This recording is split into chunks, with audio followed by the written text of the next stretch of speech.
സാധാരണ ശരീരഭാരം കുറയ്ക്കാൻ, വണ്ണം കുറയ്ക്കാൻ ആഗ്രഹിക്കുന്ന എല്ലാവരും ചെയ്യുന്ന ചില അബദ്ധങ്ങൾ പറഞ്ഞു തരാം. ഒന്നാമത്തെ അബദ്ധം എന്താണെന്ന് അറിയാവോ? നിങ്ങൾ പലപ്പോഴും ഈ വെയിറ്റ് കുറയ്ക്കുന്നതിന് വേണ്ടി പലവിധ ന്യൂട്രീഷൻ പ്രോഡക്ട്സ് ഒക്കെ കഴിച്ച് സഡൻ ആയിട്ട് വെയിറ്റ് കുറയ്ക്കാൻ ഒരാഴ്ച കൊണ്ട് തന്നെ 4-5 കിലോ കുറയ്ക്കുക, ഭയങ്കര റിസൾട്ട് എന്നല്ല നമ്മൾ വിശ്വസിക്കുന്നത്. വലിയ മണ്ടത്തരമാണ്. നിങ്ങൾ ഇത് നിർത്തി കഴിയുമ്പോൾ അടുത്ത സെക്കൻഡിൽ അടുത്ത ഒരാഴ്ച കൊണ്ട് വെയിറ്റ് പഴയ അവസ്ഥയിലേക്ക് ഇല്ലെങ്കിൽ അതിനെക്കാട്ടിയും കൂടുതലായിട്ട് കൂടിയെന്ന് വരാം. രണ്ടാമത്തത്, ഈ ഭാരം കുറയ്ക്കുന്നതിന് വേണ്ടി പട്ടിണി കിടക്കുന്ന സ്വഭാവം. നമ്മൾ ഒരു നേരത്തെ ഭക്ഷണം സ്കിപ്പ് ചെയ്ത് കഴിഞ്ഞാൽ നമ്മുടെ ശരീരത്തിന്റെ നോർമൽ ആയിട്ടുള്ള മെറ്റബോളിസം പെട്ടെന്ന് ഡൗൺ ആയി പോവുകയും ഇത് നമ്മുടെ ശരീരത്തിൽ അടിഞ്ഞുകൂടിയുള്ള കൊഴുപ്പിനെ കത്തിച്ച് കളയാൻ ശരീരത്തിന് സാധിക്കാതെ വരികയും ചെയ്യും.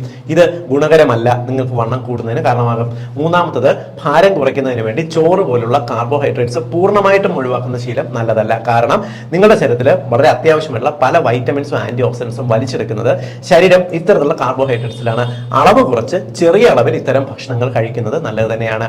അടുത്തത്, വ്യായാമം ഇല്ലാതെ എങ്ങനെയെങ്കിലും ഭാരം കുറയ്ക്കാമെന്ന് വിചാരിക്കുന്നത് നല്ലതല്ല. പലപ്പോഴും നമ്മൾ ഇത്തരത്തിൽ വ്യായാമം ചെയ്യാതെ ഭാരം കുറയ്ക്കുന്നത് മുഖത്തുള്ള കൊഴുപ്പൊക്കെ പോയി മുഖത്തൊക്കെ പെട്ടെന്ന് ചുളിവ് വരുന്നതിനും നമുക്ക് മുഖം പെട്ടെന്ന് പ്രായമായി പോകുന്ന ലക്ഷണം, ശരീരം ഒരു അൺഹെൽത്തി ആയിട്ട് മെലിഞ്ഞു പോകുന്ന രീതിക്ക് വരാറുണ്ട്.